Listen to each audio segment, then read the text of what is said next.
fellow compatriots, from the very beginning of our existence as a nation or as a state, we ought to know that the first form of tax which was introduced was called heart tax. The BSA company, which was owned by one man, Rhodes, Mr. Rhodes, who wanted to extend the influence of the British from Cape to Cairo, introduced this type of tax in order to force natives, your ancestors, my ancestors, into cheap labor in the mines, including the railway works, projects. Remember, Mr. Rhodes was building a railway line from South Africa, and this aim was to go all the way up to Cairo. That was the aim. So upon the introduction of the heart tax, the aim of this imperialistic corporation, BSA, was to deprive the local people of incomes, to keep them poor. Imagine here's a farmer in the village. He or she builds a hut, and this farmer is doing agriculture, is doing some kind of farming, basic farming, and then they go to introduce hut taxes. So this sort of taxation is in shame. The same applied to America. America, like Zambia, was once owned by a company. You need to understand these things. So that British-owned company introduced all forms of taxation to impoverish Americans. The same happened in Zambia. This is a scam. Globally, all colonial or imperial powers introduced taxation as a tool in order to reduce the income base of the people that you are governing.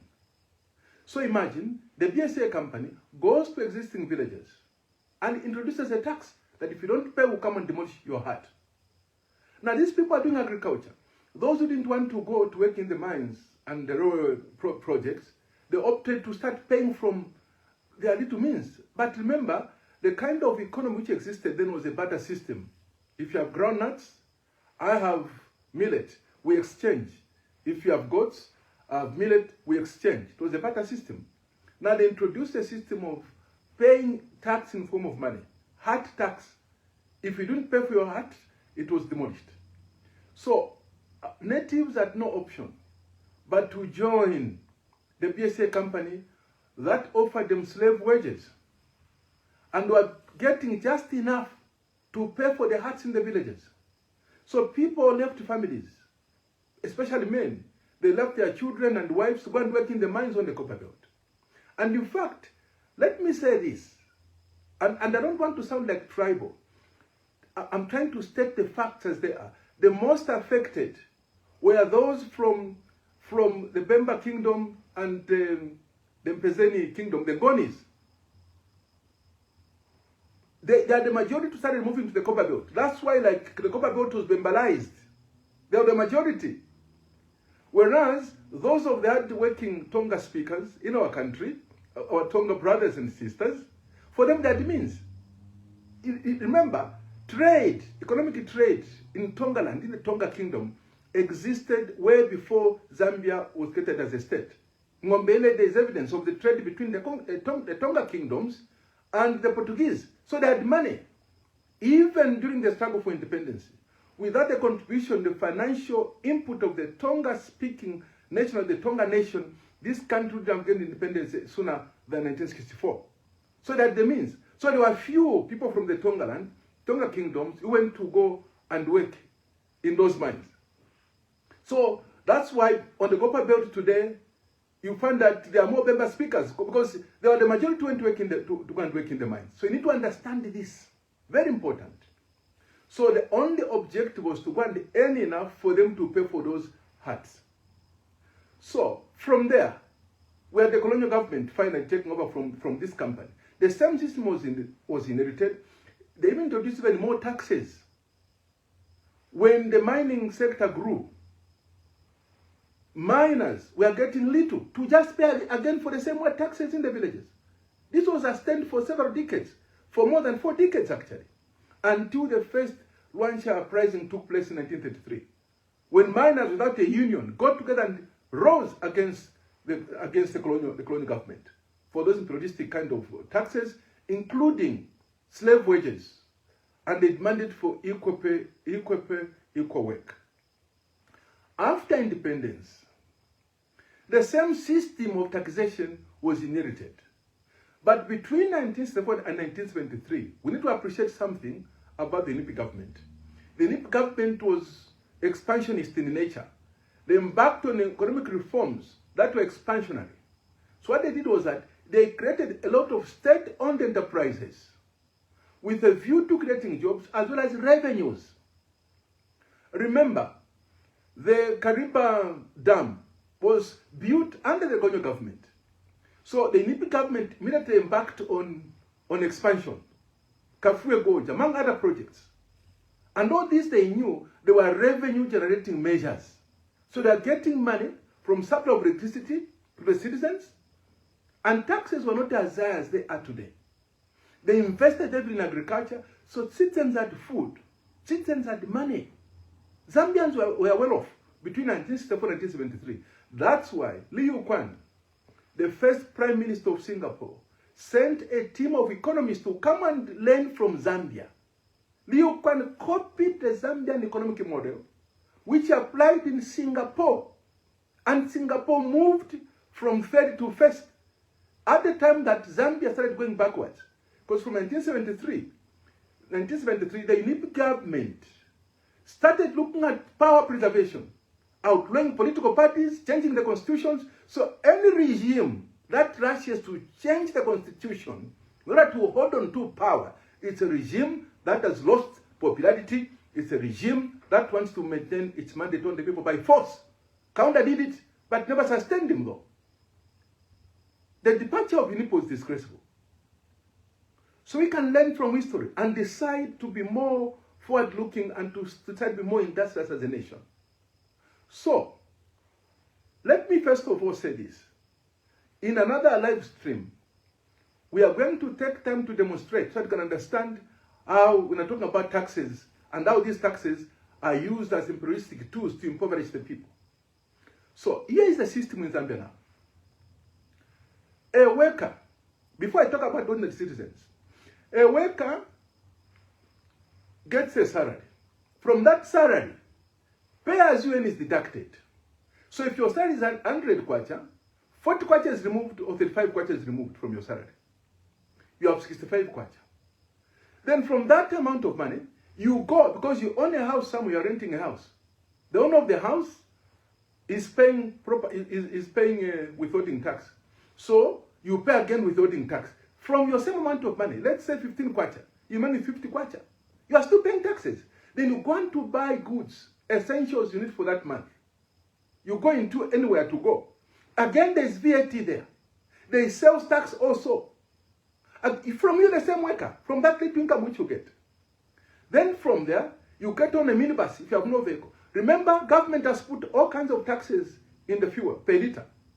There's road tax, fuel levy, all those. So those are passed on to you when the owner of a minibus company is setting the fares. They take into account all those costs because tax is a cost.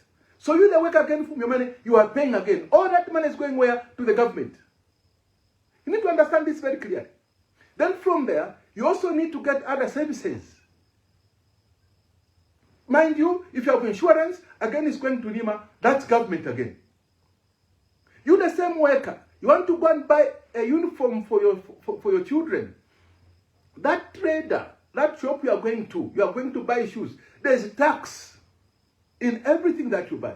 In this necktie, I paid tax ultimately as one putting it on today.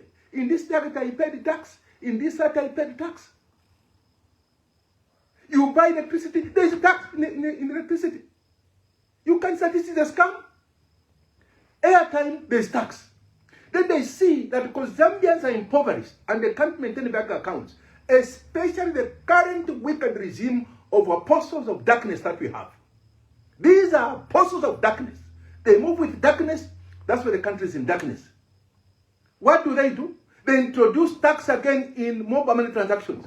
They follow the people. Wherever there is money, they want to tax. Is this not what you and I? Everything is being taxed. If you are buying seeds, you are a farmer, you are paying tax. So meaning, taxpayers are not just the workers. Even the poor, ordinary citizens, as long as you don't walk naked, whatever you bought each thing, you pay the tax. So this is a scandal. Now, a nation whose citizens are heavily taxed as it is in Zambia can never grow. Because that is capital.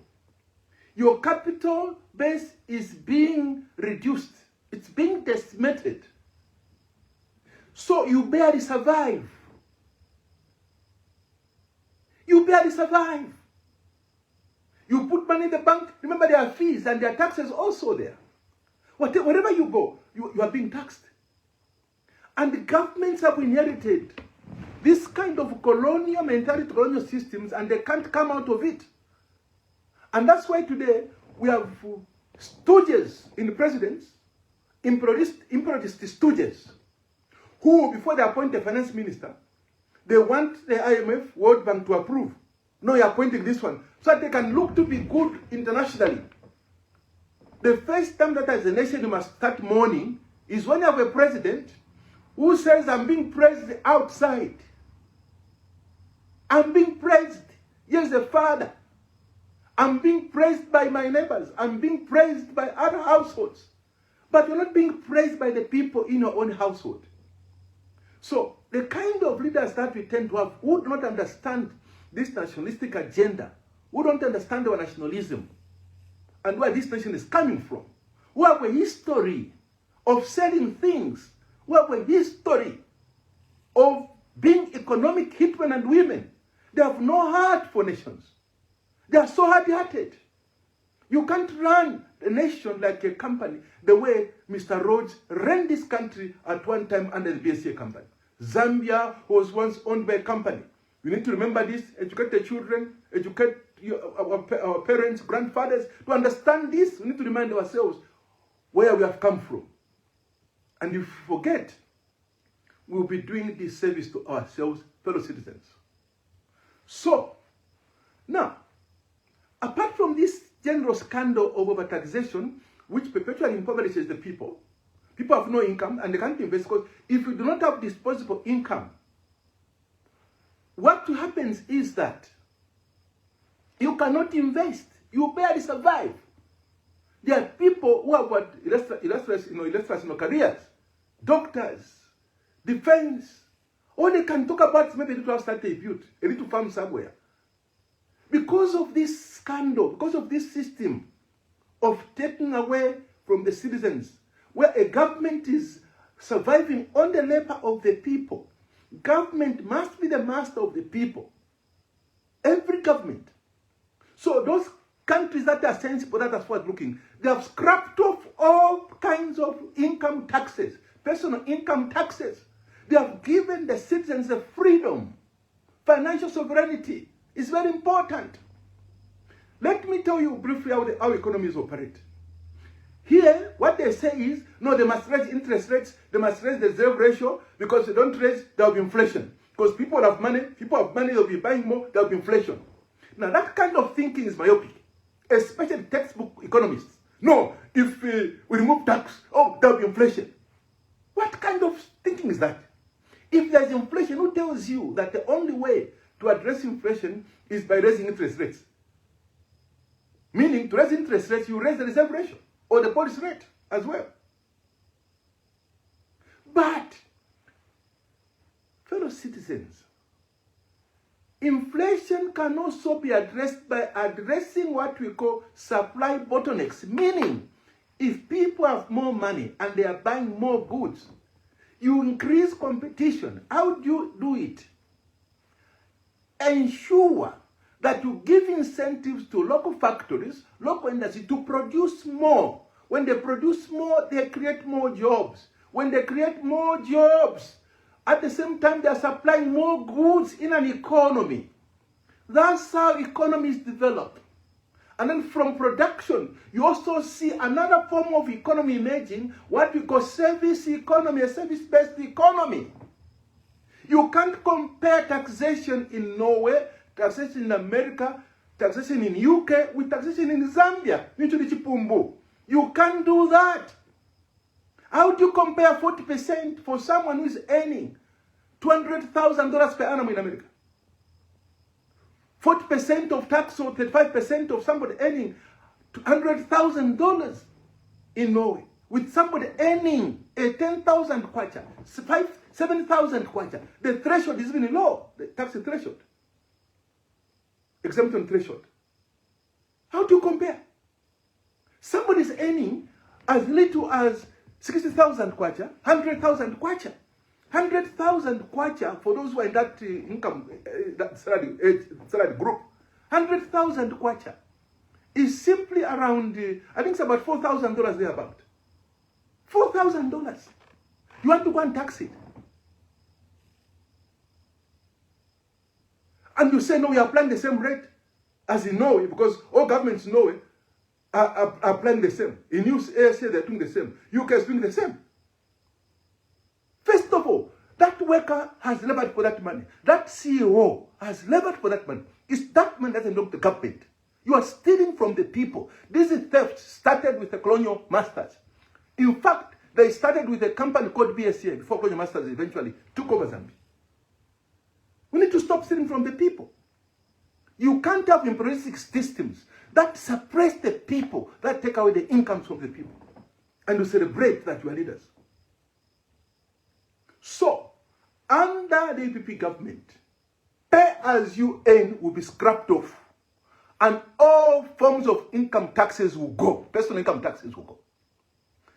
You ask the question, when this happens, how government raise the revenue?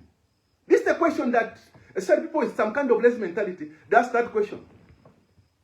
Because sometimes we are evil to ourselves. We don't want to help ourselves. There's a syndrome called, I can't remember, when I remember, I'll let you know.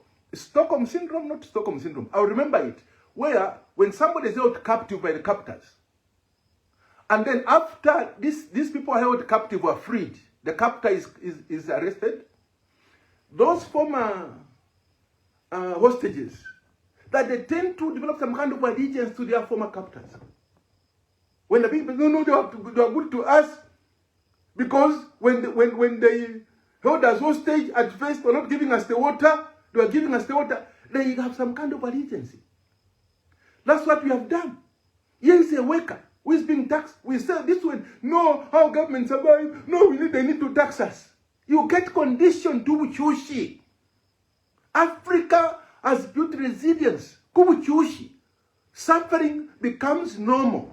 Becomes a culture. Just surviving becomes a culture and it becomes normal. We get conditioned. Now, first of all, before you ask the foolish question of, no, but how government finance itself? That's a foolish question. Because taxes, even from all the times, they were not there. Governments only collected contributions in war times. The Roman Empire collapsed because of overtaxing the citizens. So you need to be more creative. So, before you therefore talk about the alternative, the first question you need to ask is, where do these tax revenues go? Especially personal income tax, income tax, pay as you earn, which is the largest in Zambia. Pay as you earn is the largest. And other personal incomes. Financing the movements of presidents, ministers, financing all kinds of government bureaucracy. Unnecessary bureaucracy. So we need to understand, where do these funds go? So number one, that money collected from taxes is financing statutory corporations. It's financing cabinet, because they're the biggest in terms of, when you look at how much goes to cabinet, the politicians, the allowances, you'll be in shock. Don't even talk about sides for civil servants. Just look at these big ones first. You go to constitutional office holders, you start crying. Because constitutional office holders, they are charged to state revenues, meaning they are the first in the queue. Before I talk about the civil servant to others, it's these big ones. They take away. They are paid, and then now, including financing all the operations for the entire, all these big ones. And then you go to started bodies. Which are these bodies? Road Development Agency, Road Fund Agency, ERB, Zambia Revenue Authority. Start naming them, you know them. ZICTA. You name all these bodies. More than 200-300 bodies. Some of them, you don't even know what they do. That's where money is going. This is public money. It's going to all this. So 90% goes to all this or 70%. And then whatever percent remains, oh, let's do a road here, let's do a hospital there. Little. It's like, you people, if you had an idea where those taxes go, if you compute the amount of money which goes to roads, let's look at Dendola to Lusaka to Ndola carriageway. Can't you see the scandal? They are not using tax money to do that. These thieves, these hitmen, they go to NAPSA to get pension collection, the funds. Pensioners have not been paid. You go and get those funds, and then you bring Chinese, you bring foreigners that please come and do the road. You go and get money, millions. You know what I'm talking about? Those people that put in the Chinese, they didn't come with money from their country. They use money, abusing the resources, pension funds collected by people who are giving money to NAPSA. Especially the current economic hitmen. Look at all these water projects. They send out to be PPP. It's under PPP. And then you Zambians, you people, you know, we need to end all kinds of, I don't know, all kinds of foolishness must end. I don't have a better word. Because the absence of wisdom is foolishness.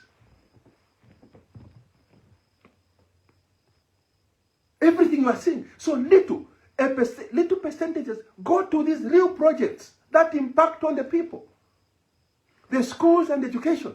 So you can't say how will education be provided, how will services in Africa be provided when you remove all these taxes.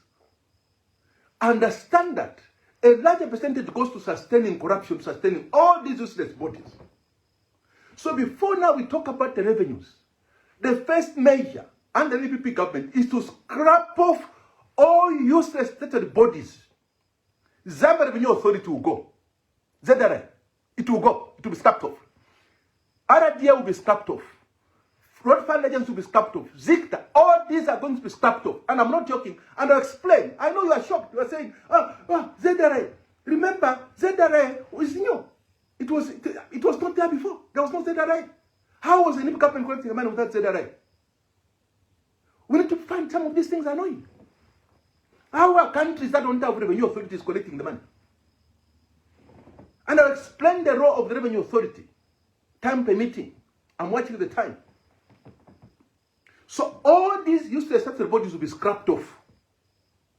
CDF, this nonsense CDF, it will be scrapped off. Because that CDF is embedded in shame in politics. The Chishimba government introduced PHI, CDF in the second term when they ran out of ideas because they're trying to find a way. I'm sure maybe Chishimba had the third term in mind. CDF is very political. That's why they are talking about the stupid Bill 7. Stinking all kinds of whatever you want to can describe it. No MPs must go back to sit in the councils. So that MPs can be part of deciding on the CDF. MPs are not implementers of programs. MPs are lawmakers. MPs provide oversight. Now, if they are part of spending the CDF, which oversight will MPs exercise on the councils? Are you normal, you people? I'm talking about economic hit managers. These are not normal people. These are thieves. They are economic hitmen. They are agents of imperialists. They are agents of economic hitmen. And it's time to be annoyed as citizens to say enough is now. And start organizing wherever you are for freedom. Financial freedom must come to this country. Sovereignty must come to Zambia. Sanity must return to this country. We need to end this. And UPP is committed to ending all forms of foolishness.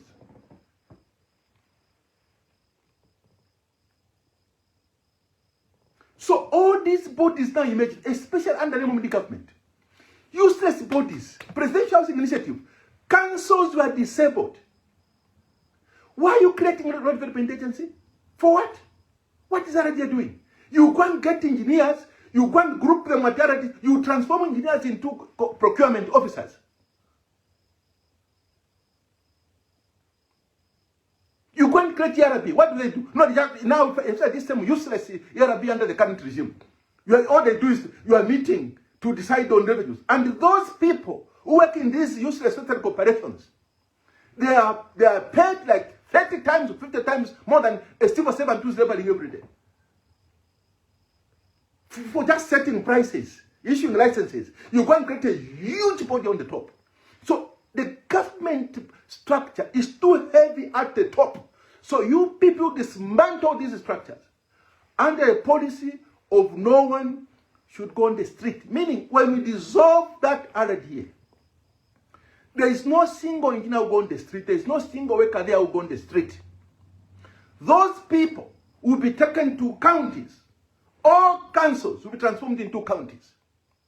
We have said this consistently since 2009. When we create counties, each county, we have a department on works, These departments actually do exist, but they're just there under councils as white elephants. If you say fund money to these councils, to these departments, you say no, councils have no capacity. So remove capacity from national level to take capacity to the councils. Why should an engineer go and sit at RDA to be a procurement officer? Those engineers, they will go to the district as directors in charge of these projects. And then also, this office of district commissioner will be closed on day one. We don't need all this kind of the stupidity or idiocy of these offices. Why are you taking this commissioner there? In the same district, you have the council, then go and create another body called district commission, whatever, district administration. Central government's role should not be implementation of programs. Implementation is the duty of local authorities, because local authorities are statutory corporations in their own right. That's why cities are called Inc. in all countries. City of Jefferson City, Incorporated. New York City, Incorporated. Inc. There's an Inc. at the end. These are companies, public companies, that implement programs on the ground. So, when we remove all these kind of projects that create inefficiency on the top, and we take first of all, we take capacity on the ground. That PWD, the PWDs, which existed in the UPP government between 1964 up to 1973, in fact, these existed up to the time the moment took over government. PWDs were in charge of works, repairing government vehicles. They were doing all kinds of engineering. Now you go and close them, and then you end up with a PW department at the councils that they just sit here just drinking coffee and then go and get RD at the top. And money is going there instead of going to the people in the districts. So just this measure alone of scrapping off RDA and creating public sector departments in each council, it will create 1,150,000 jobs immediately. Because these engineers, when they go there, and then we equip each and every local authority with road equipment, we will remove the cost of tendering. Because in the tendering, there is inflating of contract prices. It's taxpayers' money. And you must say, where does money go? You must be funding corruption through pay as you earn or personal income taxes. This is simple. It's to take leadership, to restore Zambia to Zambians, to give power to Zambians. So when remember, when you have these PWDs in each district, with equipment, and this equipment will not just be equipment for doing roads, equipment for construction of houses, and we take back the power to build the houses to the councils. National Housing Authority will be scrapped off. Power will go back to the councils and bring efficiency. And then all these people called town clerks, they will be called CEOs, Chief Executive Officers of these counties, of these districts, to implement programs with clear targets. site and service will be restored under the councils. Where councils roll, we don't need system of cadres. Look at how towns or communities, townships that have been beautiful, but because cadres went and took over the land and brought all kinds of confusion. It's when Lusaka is poorly planned, just like many other cities. How can Kigali, the city of Kigali, beat Lusaka? Kigali was only Rwanda. After what happened in Rwanda, remember it was only after 1994. Rwanda surpassed Zambia. In cleanliness, Lusaka is the most confused city in terms of housing. Why? Because the powers which were once with the councils have been removed. So when we remove all these inefficiencies at the top, funding all this, will free up a lot of money. This measure alone of restructuring and taking power to the councils, that money can go to each and every county. And then now you ask, when you remove ERB, how will licenses to do with issuance for filling stations and other things be done? Each county will have a department of energy. So if we are building a filling station, service station, doesn't exist in the air. There is a district, a council where it is. So that department issues a license right where you are. In the district, we want to build that, and then they will regulate. We don't need something at the top. This way, money will go. It will be retained in these counties. It will be retained right where the people are.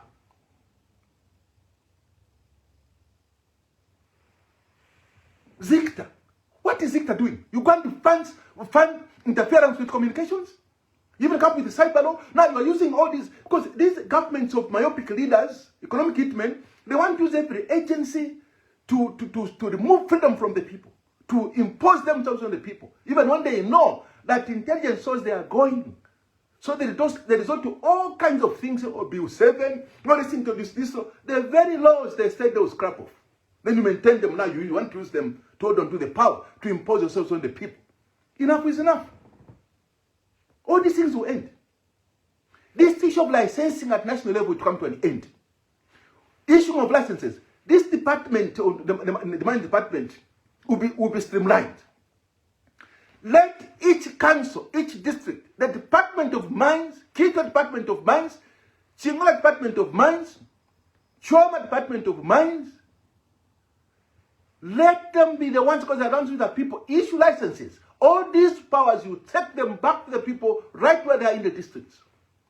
So this way, when you're talking about the civil service, you only have policymakers at national level in these line ministries, sector ministries. Policy making, that will be the role of ministries. There is no single ministry under UPP which will be implementing programs. All implementation will be done by the counties. Department of Education at county level will be responsible for implementing programs on education and building schools at county level. Mind you, the public works departments will have the tools, so there will be no tendering. There will be no tendering. So it's these counties to do these jobs. If they want to tender, if they are overwhelmed, then the policy shall be that if you are in Nyimba district, Nyimba County, Lusaka County, Kasama County, Livingston County, the tendering must be that first in the line are companies that in that district. Unless you can't find the best there, then you can open to other districts to tender for a project in a given district. This way, money will be retained in each and every district. And that's why I'm saying that Zambia doesn't need CDF. CDF was political. They wanted to use it to be manipulating, just like they're manipulating it. You see, these people are economic hitmen. Already they have introduced what you are calling presidential energy initiative. Presidential what? Energy initiative, something like that. Isn't this similar to PHI, which some people go to jail? What is this initiative, presidential initiative? Zambia doesn't need presidential initiatives. Zambia needs public initiatives. CTF is an abuse fund. It was brought for politics. And even now, if you have no connections, you can't get projects. Unless you are connected. If you do a forensic audit to look at owners of companies that have been given most of these projects, you find that 90% of them, they're in the governing party. And the money is finding its way to these political groups. Council that just rubber stamp with the CDF. Now, if you fund a county, a council, for projects for building, projects for roads, funds are going to the council, the council are implementing. So we are going to see jobs created at a local level. Those young economists, they'll be needed in all these departments. Those young engineers who are roaming the streets, they'll be employed. Mind you, each council, when I talk about a county, it must have municipality, like Lusaka. Lusaka County must have each township as a municipality. Shama municipality, Matoro municipality, with municipality complexes, proper complexes, offering service to the people. And then we also saw these councils becoming distributors for electricity. That's why, though this is for later in details, talking about separation of power generation from transmission. Power generation from distribution. So it's council that must offer this service. And this is very important. But we need to restructure them to put capacity in there. Now, let me address now specific revenue measures for the government. Number one, natural resources. Zambia is among the countries that are endowed with various natural resources, if not most mineral resources. If we talk about land, water, talk about timber, among others. And the sands of Western Province, that's money. That sand in Western Province can be used to make computer chips. These are resources we are talking about. So, the state, when it comes to strategic minerals, understand this. We have sugilite, we have gold, all strategic minerals. The state will have a stake. Wireless fishing licenses to Zambians. Wireless being open, of course, to external investors as well. The regulations will be that the state will have a stake for the people of Zambia, for the sake of the public. So we need state-owned enterprises in these sectors. ZCCMH cannot be reduced to just being a shareholder in some of these mines. ZCCM wants to run mines. We are not talking about grabbing this mine, grab first quantum minerals. No, we are talking about state-owned enterprises for strategic minerals and also introducing new regulations. Mining corporations, international corporations, that will refuse to pay for tax, they can pack and go. Manawasa told them to pack and go under Manawasa. We have done it before.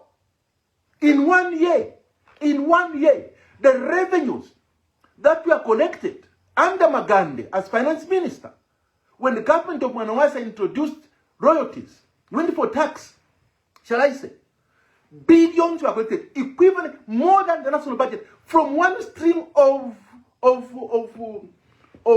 revenues from copper mining. I'll repeat this.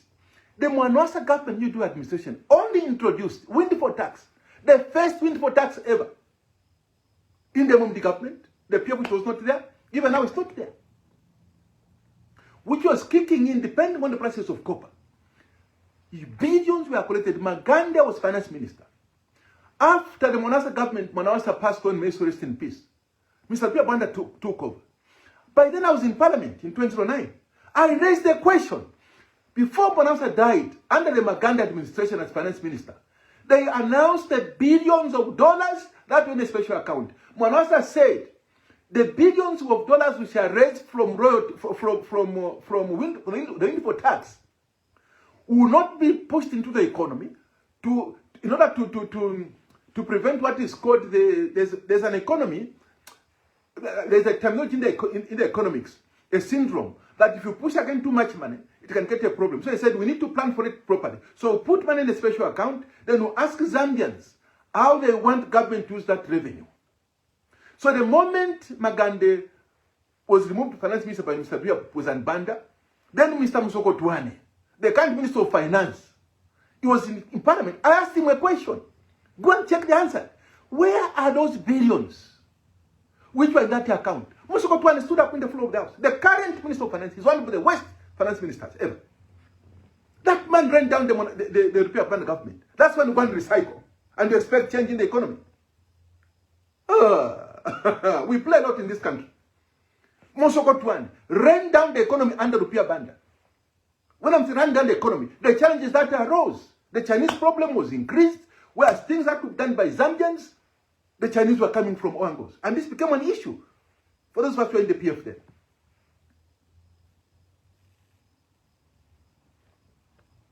He said, no, that money now is part of the budget. But where is it? How much? It was not accounted for. Where that money has gone? We need answers. If it was part of the budget, then what happened? And then the issue of tax holidays started. And the law was brought immediately by the current Minister of Finance.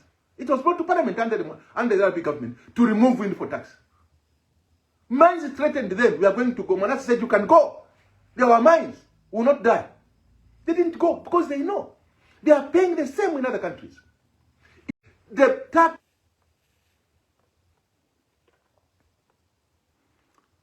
Fellow citizens, sorry about again, the internet dropped. Now, these are issues that we have now. There's some interference with the internet. But what I want to say is this. Zambia has done it before, whereby the state collects a fair share for citizens from these mining corporations. Minerals are ours. And you need to remember that minerals are a diminishing resource. In countries with mature extractive industries, they apply 85% of taxation. Mind you, a corporation which is making $2,100 billion per annum. If government collects $85 billion of that, $15 billion going to a man is a lot of money. To a company is a lot of money. So, there's interference with the internet. But who will speak anyway? So, the mining sector is the mother of all. So, for strategic minerals, we are very clear. State-owned enterprises must operate there. Why should foreigners be the ones that are getting a fair share from the emeralds, from the gold, the sujilite, and among all these projects? It's because the politicians, they put themselves first. This is what we want to come and end. We are a nationalistic party, and we want to take power finally back to the people. Then the other way to raise revenues are through land schemes. Mauritius is doing it. Mauritius has come up with land schemes where they have some kind of resort, and then they say, for you to get land in that resort, if you are a foreign investor, anybody coming from anywhere, that if you are getting resort, there are benefits that they give for those who go to develop land in those resorts. Mind you, now, people with resources, they move in, of course, in a land resort program. We'll be talking about this in details when we're talking about the land sector. This will be it will see a huge inflow of finances. Land development schemes where you invite everyone to come. Of course, citizens, including those from other nations, want to come and invest in these schemes. Mauritius has done it before. And they are still doing it. And they are raising huge, you can research, huge revenues from this kind of land resort schemes. That's money for the state I'm talking about. Not taxing the citizens, no. Pay as you earn will go. All personal income taxes will go. So that money, even as a citizen, when you have that money, if you keep it in the bank, well and good, what will happen? Entrepreneurs will access it. And you see entrepreneurs accessing cheap money. If you spend it, well and good, because when you spend it again, it means that demand in the economy will increase. Aggregate demand increases. When it increases, there's more production. So more factories must emerge, more in the sector, especially in agriculture. And then some people ask questions that, no, if you're talking about, how about countries, no, these countries, because they have oil. How about Bahamas? Bahamas has no oil. People say, no. Bahamas is known for offshore accounts. Why are they offshore accounts? Because Bahamas is a financial center. Yes. What makes a country financial center is the removal of all these taxes I'm talking about. Pay as you earn, personal income taxes, all personal income taxes, when they are removed, the country becomes attractive. There is no owner of money who come and invest in Zambia when they know that the first killer are taxes. That's why every year they are talking about pledges, investment pledges. We are not seeing the foreign direct investments in the country. Just little. They are scared about this. The tax regime is the biggest, I'm telling you, it's the biggest disfavor that we do to ourselves. It's not about lower taxes, but scrapping off pay as you earn. Let people have more disposable income. Let them have more. This poverty will end. Mind you, one person is looking after 5, 6 people, 8 people, apart from only children, but also people in the village and so forth like that. Then you're investing also in agriculture. Because Zambians are not industrious. You have a farm somewhere. You are producing. So this will see growth in the economy. It will see growth in the budget. Release money. We need to release money to the people. Let people spend that money to grow the economy, to have more economic activity at household level. This is the expansion of the policy of the UPP government, both fiscal and monetary. So, then, now when I'm talking about state-owned enterprises, again, these will not only be in the mining sector, but also in the energy sector, electricity generation. We need proper state-owned enterprises. And no wonder, the first step in the energy sector will be to separate power generation from distribution. So it's local counties now that are going to be distribution agents of this power. So that we can now have even local citizens investing in this. This is possible, fellow citizens. There's so much local capital. So if they say the budget is $200 billion, know that that is Zambian capital. It's the tax, it's the capital which government is taking away from you. Mind you, mining corporations are on tax holidays. So every time they announce the national budget, know that that's a capital which is taken away from you as citizens. Then they say we shall do things for you. What are they doing? They are spending it on themselves. They're not spending in the growth. That's the first things to remove of all these useless bodies at national level, scrap them off, and have departments in the districts. Then I'm talking about revenue. When ZRA is phased out, scrapped off, this ZRA, a unit in the Ministry of Economy, not Finance, Ministry of Economy, because this tendency of finance, we think that the role of government is to finance what? It's economic policy. Counties must finance themselves. Through all these initiatives we are talking about, state-owned enterprises, they'll be part of financing. And whatever they're generating will have been budgeted for. And whatever the Ministry of Economy plans, implementation is in the counties. The Department of Education, the role at national level, the role of the Ministry of Education will be to monitor policies. They must go to counties. So all those directors in the Ministry of Education who are just sitting there drinking coffee, they'll be very busy. And mind you, there'll be nothing, all these provincial structures, all those will be scrapped off. They're starting at the province. Work is in the districts where the people are. PO, whatever you call them, scrap off all those provincial things, scrap them off. Take power to the people. So if a director in charge of standards at the Ministry of Education, you'll be very busy, my brother, my sister. Because you'll be going around to counties. You arrive at Choma County, Department of Education. We gave you so much money came from the Ministry of Economy for you to build 20 schools. So you need to go and check if schools are running under the department of that county department. You need to go and inspect again to go and see if standards are being maintained and enforce the standards. You can penalize the Department of Education at the county level if they are not meeting the standards. So likewise, under the Ministry of Economy, there will be a department on internal revenue. So what will this be looking at? It will create, it's a small department. So all those people in ZRA, all these people, they will not go on the streets. They will go to the counties now, because each county will have a department on revenues, internal revenue. Then external will have customs department. So the other way, now this takes me to the other way of raising the revenues. It's through import duty. I'm talking about customs or import duty. We'll set tariffs now for goods coming from China. Because China wants to trade here, other countries want to trade here. Zambia will not be a dumping ground for finished products like that anyhow. So we'll measure, we'll determine how much will be paid for those things that are coming outside, so we can protect the local industry. Why should ordinary textiles, a chitenge coming from China, coming from Tanzania, and we are proud as citizens? When you have all this, but look at Mulungushi in the car with textiles. So the textile industry must be protected.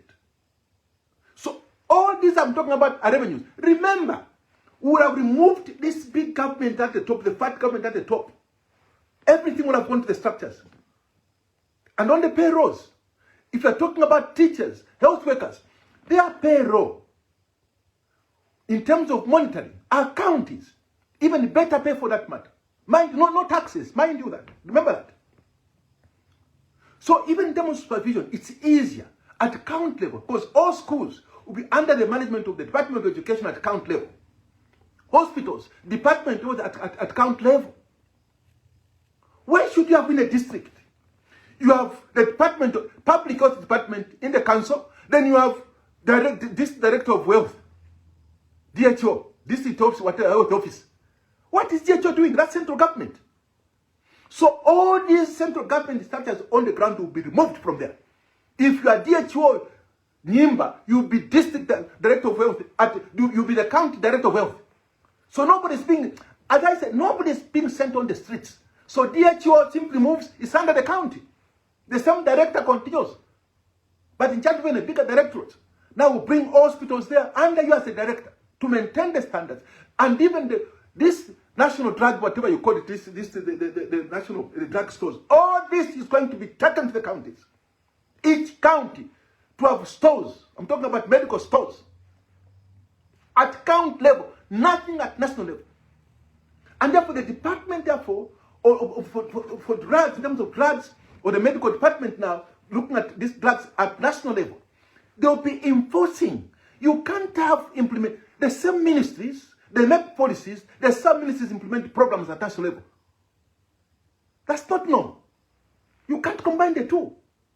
Policy formulation and implementation must be separated. Formulate the policy, implementation goes to the districts, to the people where the people are. People will be seeing the fruits right where they are living.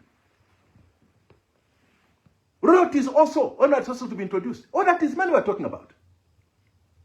And Zambia has seen these examples. And remember, first of all, when we're talking about the mines, remember, at one time there was a case where ZCCM-IH sued First Quantum Minerals. They were winning the case for billions of dollars in 1 year alone through cheating. What happened? The PF government interfered. Amos Standard members had set out to finish. When UPP launched the Bring Back Our Money campaign, and we said this is wrong, Amos Standard initial statement. There's that Chishimba is saying, there's nothing he's saying. We've simply, there'll be an outside court settlement. Now, what's the interest of State House? In a case, proper case, commercial case, that system against First Quantum Minerals. What's the interest? One, because again, even this company called IDF, the IDC, will be scrapped off. You can't have a president to be the chairman of all state-owned corporations. Who supervises who? The president has immunity. You can't criticize him. You can't take him to court.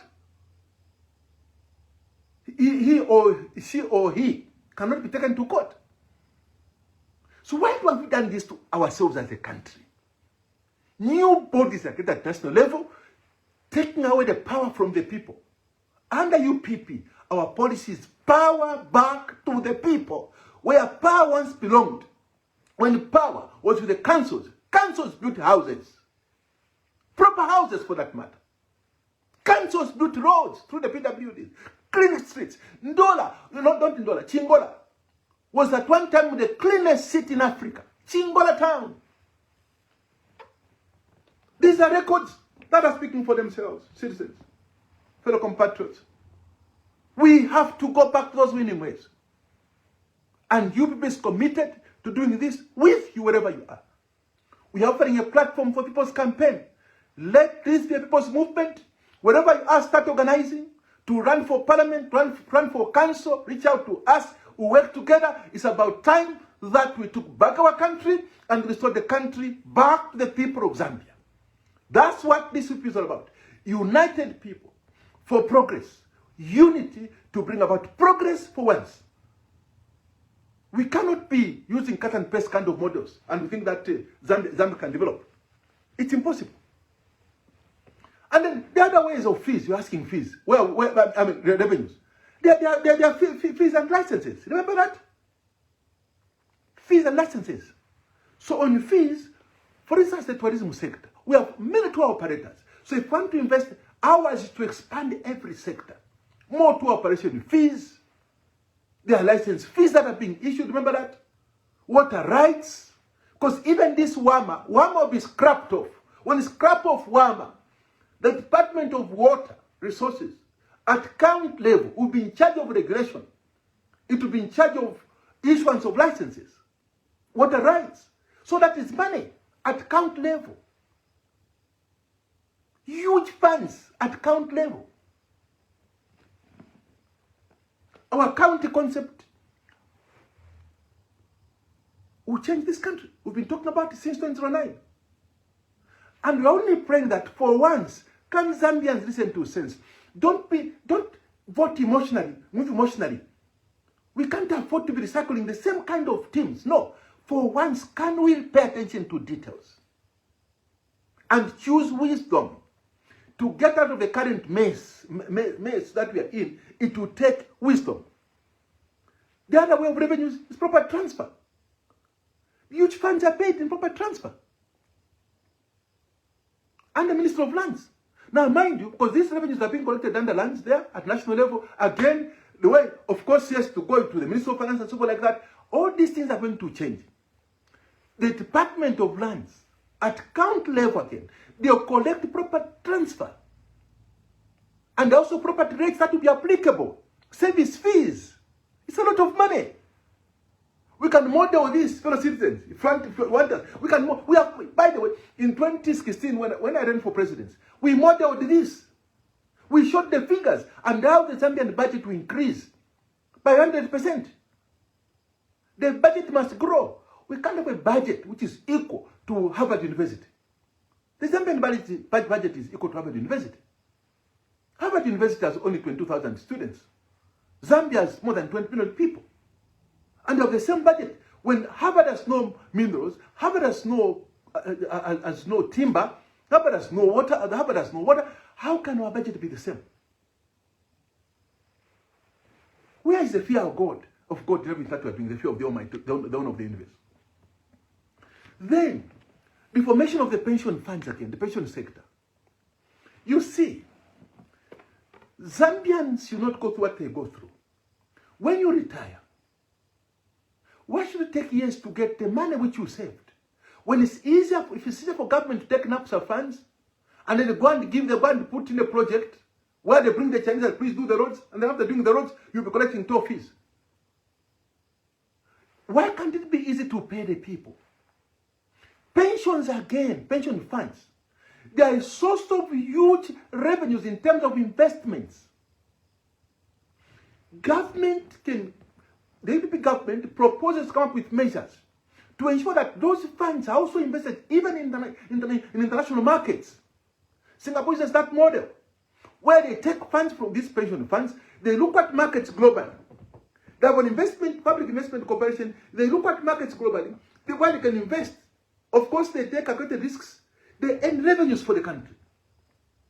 Zambia also did this. Memako was trading metals at London Metal Exchange. Our own Memako. All these things were destroyed, privatized, and closed down. And somebody asked us, where will money come from? Zambians, you can't ask that question. This country is indoors, this country has resources. And it's about time to have leadership. What country is lacking is leadership. Politics can no longer be used as means to go and survive, as means for self-enrichment. No. We must look at it as a service, as a vocation, to serve God's people. We must use politics to give power to the powerless. We must use politics for building. Don't just go there to say I was once president. Or I want it to be recorded that I was once president. No, come on, citizens. We can do better as Zambians. Then apart from that, we are talking about revenues again. As I said, the transformation of these counties and changing the implemented programs is a huge, huge, huge measure. If a few are getting paid like 150,000 kwacha, per month in all these state corporations, why can't we take that kind of capacity to the councils?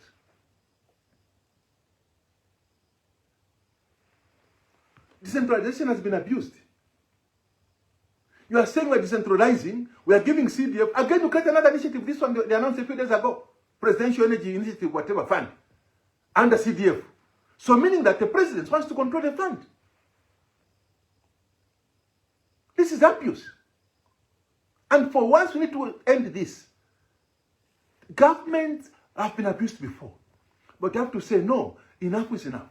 It's about time that this country went back to winning ways. It's about that this country, fellow citizens, did what is good for everybody. It's about time that this country, citizens, stood up in freedom with pride to say they are Zambians. There must be reason for them to smile. So these are just some of the measures. But as I said, we'll be going in detail, sector by sector, so you can appreciate the concepts that we are talking about. Pay as you earn must go. It will go under the UPP government. All personal income taxes will go. And then the policies, even talking about the cost of money. We cannot have a reserve ratio of more than 26%. No, that's incorrect. There are other tools that the state can use. As I said, you can't say, no, you're using this to put stability in the market. Which market? We cannot run an economy with the mindset of pleasing the IMF, with the mindset of being viewed as the best, that you are doing what other countries are doing. That's not correct. It's the people of Zambia that are the masters for every leader. And for once, I want to appeal to this country's state managers that please know that there's God above. Any scheme to interfere with the elections, anything that is happening, fellow citizens, the country is at a stage where we need God in our affairs more than ever before. Yes, the Almighty is in all affairs, is in control of everything. But there comes a time that when citizens raise a cry, especially when the wicked rule, the hard-hearted, who can't listen to the cries of the people, they are so hard-hearted. And this is characteristics of them from when they were born. Some people are just like that, short-hand, hard-hearted. When they see somebody else suffering, they're even happy. They don't care. They are indifferent. When such leaders emerge, the people need to turn to heaven, need to turn to the Almighty to raise a cry. Let that widow cry. Let that young person who's not employed cry unto the Almighty. I can assure you, there is no president, there is no king, there is no leader who is more powerful than the owner of nations. Whoever expected PF would go. And what makes them, the UPND, think they cannot be voted out of power? No matter what method they try to use to hold on to power. Let us pray and unite. We need to reject anything which divides us. We need to choose working together and to put this country before us. That all of us are equally responsible to what's before us. Zambia before us. Our nation, our heritage. And remember, Zambia is a republic, and each citizen has one share. No one person has two shares. So all of us have an equal say in the running of this republic. It belongs to all of us. Therefore, let us not lose hope. Let us not despair, but keep the faith that Zambia can once again be glorious. Zambia can once again go back to those winning days, where you have more revenues, where we have a stage where the government can share with the citizens the profits that they are making from all state-owned projects, investments. Like what happens in countries with oil. Somebody said, but those countries have oil. But who tells you that copper is useless? Who tells you that gold is useless? We have gold, for heaven's sake. Rare minerals. We have diamonds in this country. Other countries like Israel don't have minerals. But Israel, for instance, is the best in the world when it comes to polishing diamonds. And from that, they're making billions. But for us, we have the actual diamonds. We have the actual gold. We need to pray so that this darkness, dark cloud cover over this nation must be removed. This country, the earth in Zambia has sucked too much blood on the roads, carnage on the roads, carnage on the rivers. The land has sucked too much blood. We need to pray and to ask God to deliver Zambia from anything representing darkness. The altar of evil cannot prevail. This is the season of David Amelech. In Hebrew, in English, David. The Goliath must fall. Every Goliath, everything representing Egypt, captivity, must be removed from this land. The four corners of Zambia must hear. And I'm speaking as a Zambian. Speak as a Zambian if you love Zambia. Speak to the land. Speak to the elements. Speak to them. Cry. If you have not had a fair share from your republic, plunder in, plunder out, looting and looting. Now you have international conmen, international hitmen. You can't even see the money. There's so much happening at the international level. Deals going on. And here we are, without any benefits. Why should a sensible government give tax holidays to foreign corporations? Textbook economics, press singers say no, so that we can attract investment. Stupid. How stupid. Every government attacking investments since 1991. Tax holidays upon tax holidays. How stupid. That's why Kaunda would say these words. I didn't understand, man, I understand. How stupid. That copper they're taking out. And mind you, 10% of copper is gold. How much are they paying for that gold? 10% of copper. This copper ores that are leaving the country. That's why I say policy under the UPP government. No copper ores are going to be taken like that. Never. Not under the UPP. Every mining corporation must have a proper smelter so that you can separate. Gold must be paid for separately. We also introduce blockchain technologies. Everything being done, even underground, government to monitor. This department, under the Ministry of Economy, will monitor these things I'm talking about. Technology is there to monitor everything, every activity. Whenever there is a gold mine, this technology will be implemented. We need to monitor every extraction to the detail. Every milligram will be monitored and accounted for. That's why we are taking the Department on Revenues to the counties, right in the districts, where each mining operation is. In the districts. This is stupidity of cadastre, all these things from that department. We start to and there'll be an audit. Because we are also seeing people arriving in the kingdoms, the chiefdoms with a license. Chiefs are not aware. These are economic hitmen. These are thieves. They are thieves. Proper thieves. That's who they are. Stealing from the people. You can't take the country like yours. Or your farm. No. Zambia is a republic. For how long will you steal from the people?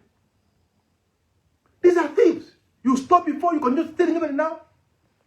You can't for once die a little for the nation.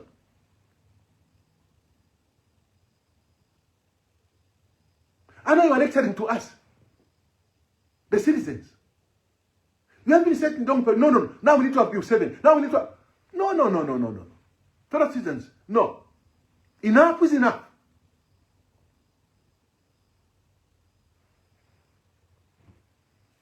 And speaking as a Jew, there's a text in the Bible talking about a king.